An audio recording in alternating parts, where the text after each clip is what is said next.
Hey, class of 2020. This is part 2 of your Life 101 lessons.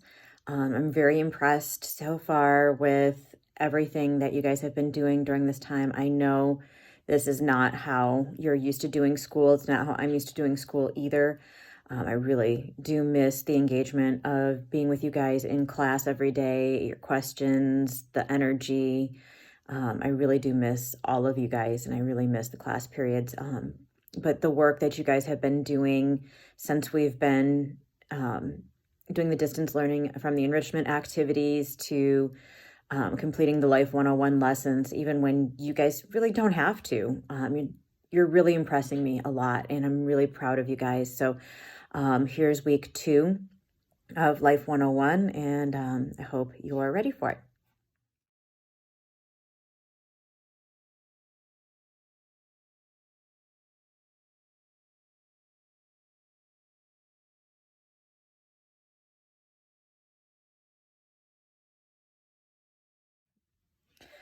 So one of the requests was to know more about the military branches. So there are 4 major military branches. There is the Army, ARMY. It stands for Ain't Ready for the Marines Yet. Just kidding. There's Navy, Never Again Volunteer Yourself. Navy is the best branch. So if you're going to do boot camp, if you're going to go and you're going to enlist, I always recommend the Navy. It did wonders for me, and I am always going to be in favor of somebody joining the Navy. And Petty Officer Barbie is an amazing human being, and he is a really good recruiter. He's very honest. He's very straightforward. So I really have a lot of respect for him. So I really encourage you, if you're considering the military, go talk to Petty Officer Barbie and join the Navy. There's the Marines. Being as that I'm Navy, we have lots of names for the Marines. There are lots of, jokes about them. Everything from Marine stands for My Ass Rides in Navy Equipment to Muscles Are Required but Intelligence Not Essential. Marines are a department of the Navy. So they do essentially belong to the U.S. Navy. They do the heavy lifting. They do a lot. They are very respectable. And as much as I joke about them, I have a lot of respect for the U.S. Marine Corps, including Master Sergeant on campus. Air Force is always a good option. They're kind of like the forgotten branch of the military, but it's a good one to go to. They have lots of really good training programs. I'm not as familiar with their boot camp or their ultimate programs or whatnot. I do know that the Navy has more planes than the Air Force, so I'm really not sure what goes on over there. From what I heard, they have the easiest boot camp and they have the best food in the galleys. So there's always that. There is the U.S. Coast Guard. It is not actually a military branch. It is Department of Transportation, but they basically do everything that the U.S. Navy does. They have all the same job programs, training programs. A lot of times, Coast Guard people will be in Navy training programs. And then Department of Homeland Security, you have U.S. Border Patrol and ICE, which is Immigration Customs Enforcement, which is a paramilitary organization. And from what I understand, you do not need college to go into that program. So those are always options. So I hope that cleared that up for you guys. Okay.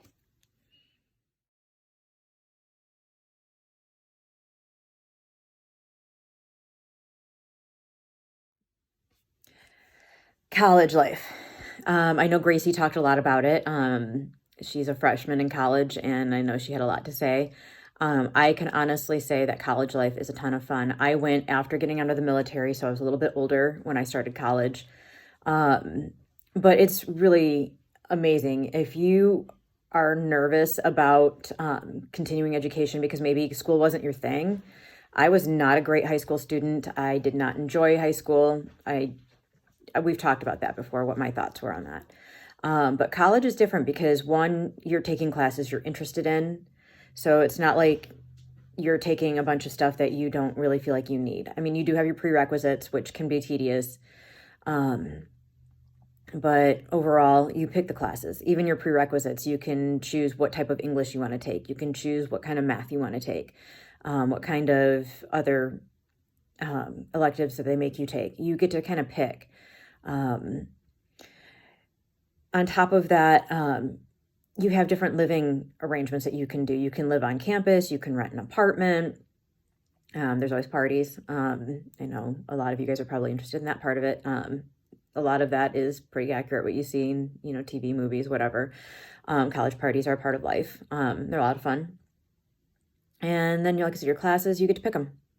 So you're taking classes you're interested in, you're paying money for them, so you want to do well in them. It gives you extra incentive, but on top of it is things you pick. One of my prerequisite English classes I took was called interpretive reading, where basically they gave us a topic, we had to find a section to read about it, and then we came and read it out loud and had to use like proper tone of voice and characterization and things like that. It's basically like reading to your kid at night. So those are, it's fun.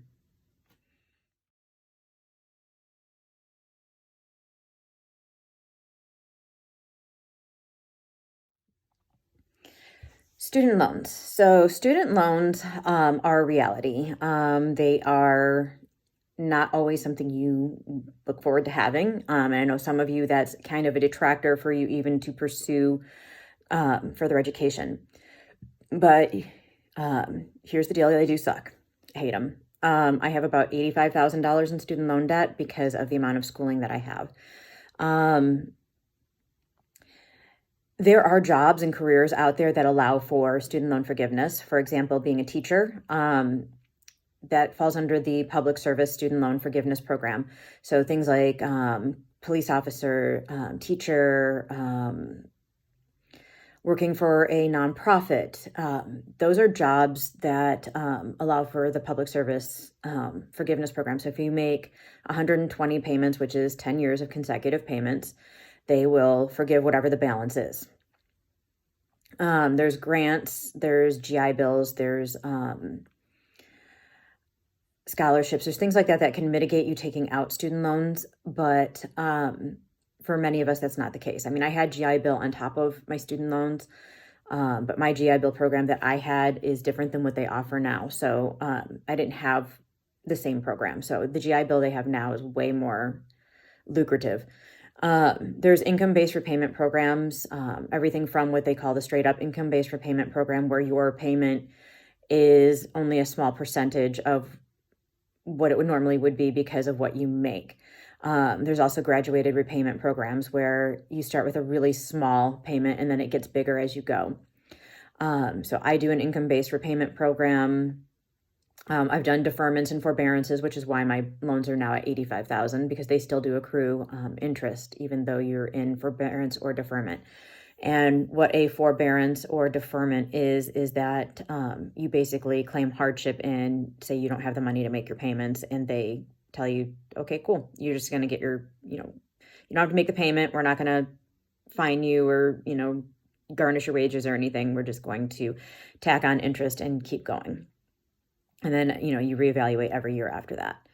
So, do I recommend doing that? Not so much, not unless you absolutely have to. But student loans do give you an option, and as much as they suck, they're kind of a necessary evil. And if you can, if you have to do it to get a higher education, I wouldn't let that be the thing that stops you from getting higher education.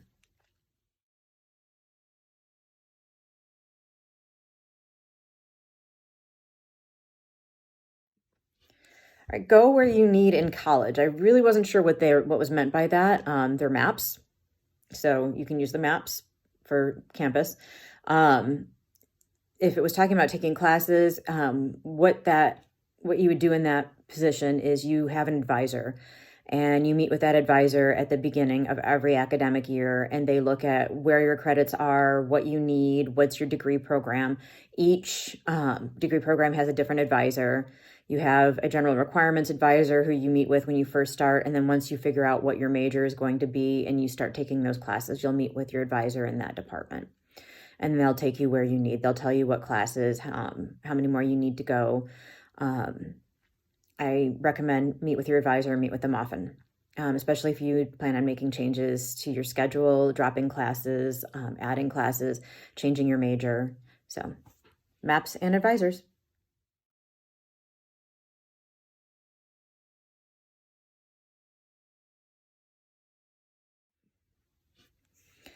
What to expect in college English. So classes will either be Monday, Wednesday, Friday, or Tuesday, Thursday. You don't go 5 days a week once you're in college. You'll be expected to read a lot. So if you go Monday, Wednesday, Friday, usually Monday, they will expect that you have read over the weekend. It's either that or they'll assign you to read that night. And it's not going to be like 20, 30 pages. Like we're talking, a couple hundred pages sometimes. They expect you to be critical thinkers. So just like when I tell you guys, I want thoughtful answers more than just a couple lines or a couple words, that's what I'm preparing you for.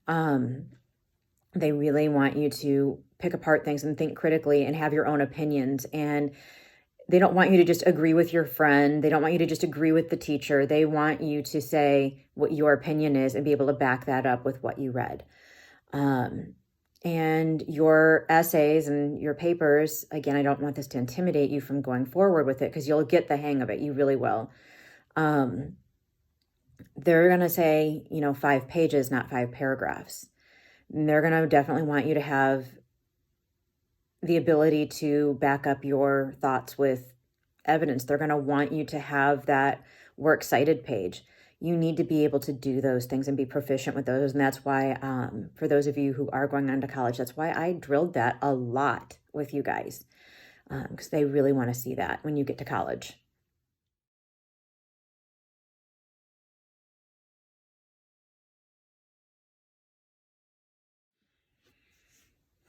This one, I don't even know what to tell you guys. I'm pretty sure we talked about conclusion paragraph. I'm like 100% sure we've talked about it. And I'm pretty sure I beat that one pretty hard too. But here it is again, conclusion paragraph.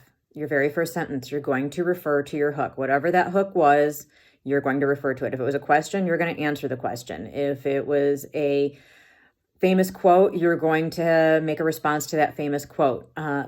You're going to restate your thesis using different words. That means you're going to say the exact same thing that you said in your thesis, but you're going to change up how you say it.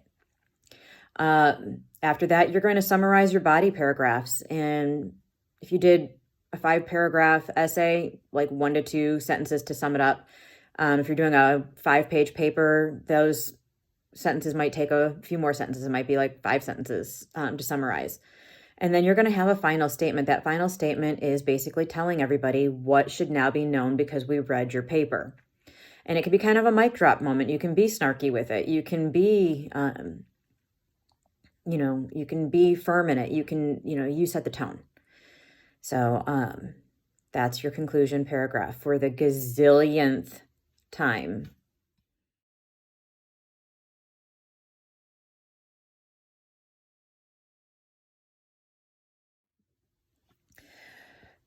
Okay, so jobs that pay well with only a high school diploma. I'm going to be frank, there's not a lot out there. And the ones that are out there, I'm not so convinced that you can just walk out of high school and walk into these jobs and be in a well-paying position.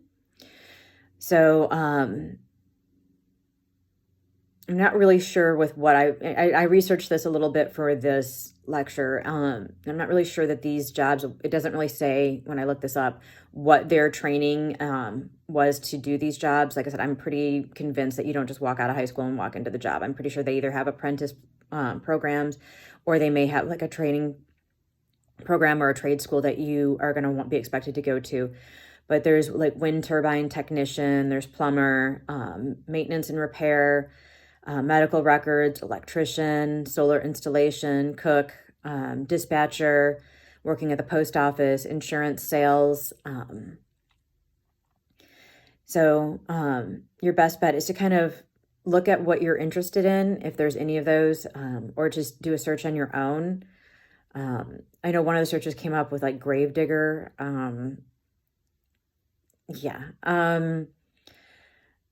And then there's other things that, like we have people in our own program right now who are making a killing and doing well without even finishing high school. Like, I'm going to give a shout out to Jeremy Martin. He's making it happen on his own. He's using his ingenuity and his skills, and he put together his own business, and he's going to do really well.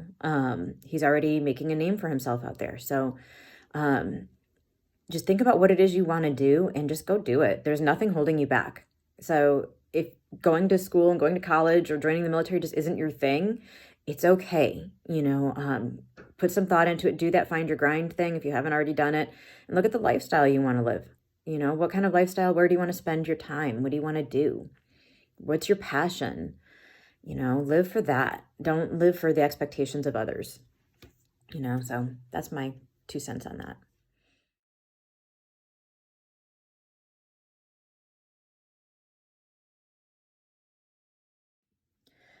Time management.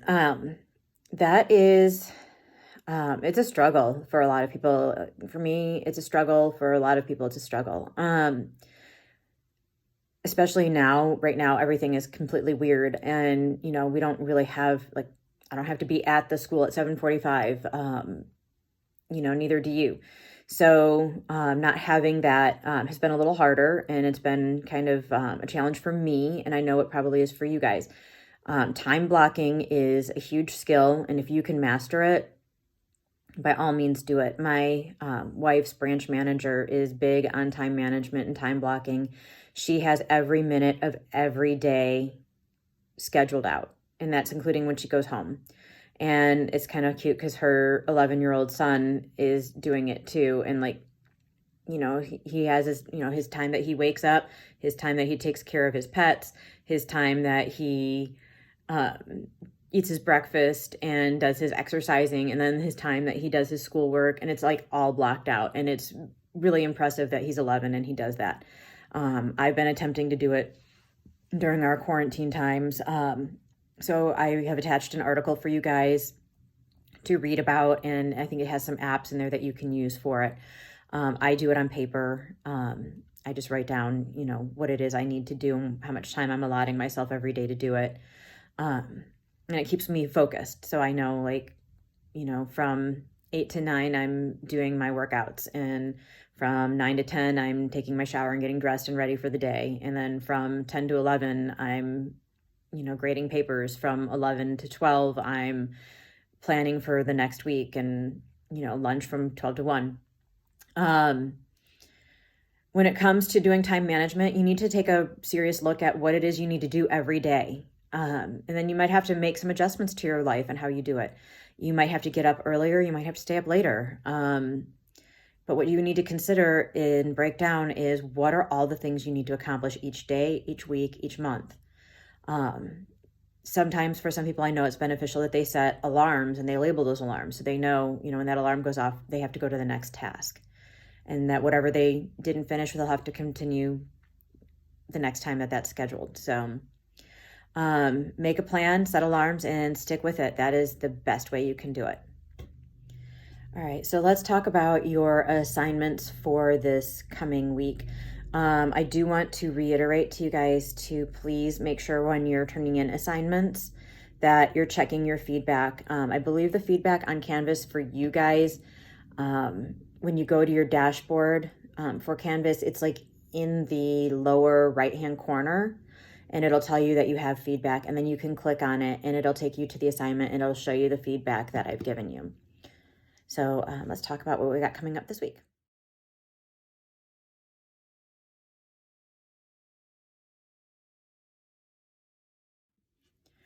Your first assignment is going to be a 3-paragraph narrative.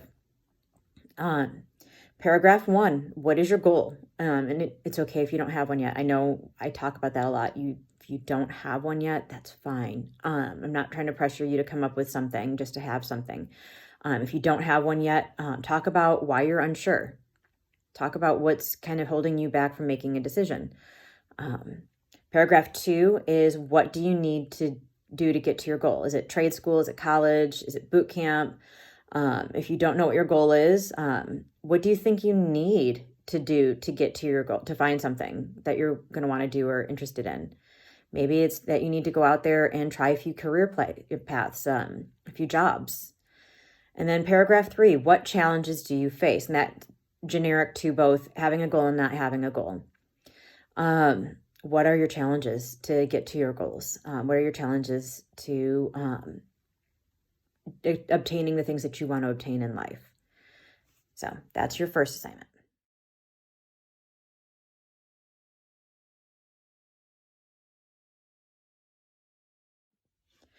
Your second assignment is creating a time block. You're going to read the article and then you're going to create 2 time blocks. One for now during the quarantine and then one for when life resumes. So it could be for when life resumes, maybe you're in college, maybe you're in the military, maybe you're already working a career. So you're going to break it down. What is your day going to look like?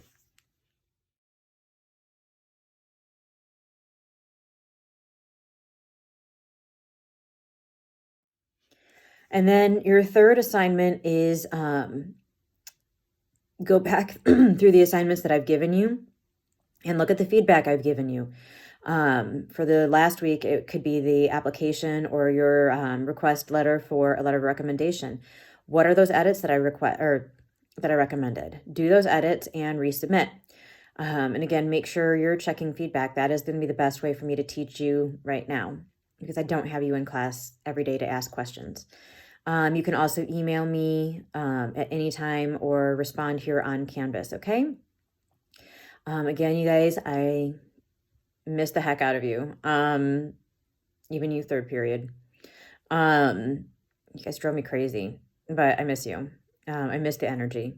And I hope you guys are all doing well, and I hope you guys are all staying safe. And, hopefully we'll be able to reschedule your graduation for a later date, and I look forward to seeing you guys walk that stage. So, if we don't get that, I don't know, I feel really bad for you guys. Because that's a day I look forward to as much as you guys do, because I'm proud of every single one of you guys. And I'm also very, very proud of those of you guys, like I said, who are doing this work when you don't have to. Again, stay safe and talk to you guys later.